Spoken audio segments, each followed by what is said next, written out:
মুখোমুখি শেষ হয়েছে ঢাকার শেয়ার বাজারের লেনদেন। সার্বিক সূচক ডিএসএক্স 22 পয়েন্ট কমে দাঁড়িয়ে আছে 4754-তে। হাত বদল হয়েছে 305 কোটি টাকার শেয়ারের মালিকানা।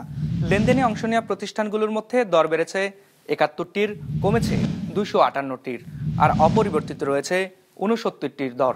এবার বাজার নিয়ে বিশ্লেষণ শুনবো অ্যালায়েন্স ক্যাপিটাল অ্যাসেট ম্যানেজমেন্টের।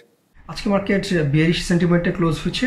ইন্ডেক্স গতকালকের তুলনায় অ্যারাউন্ড 22 পয়েন্ট কমে এখন ফাইনালি দাঁড়িয়েছে 4754 পয়েন্টসে। পাশাপাশি মার্কেটের টার্নওভারও যথেষ্ট কম ছিল, অ্যারাউন্ড 300 কোটি টাকার মতো। অর্থাৎ মার্কেটে ইনভেস্টররা যথেষ্ট কমই পার্টিসিপেট করছে এবং মার্কেটের প্রতি ইনভেস্টরদের কনফিডেন্স যথেষ্ট লো বলে আমরা মনে করি এই মুহূর্তে।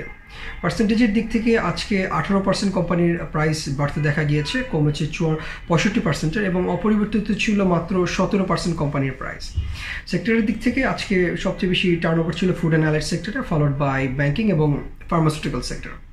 এবং ফাইনালি আজকে ইন্ডেক্সে সবচেয়ে বেশি পজিটিভলি কন্ট্রিবিউট করেছে গ্রামীণ ফোন এবং সবচেয়ে বেশি নেগেটিভলি কন্ট্রিবিউট করেছে বিএটিবিসি।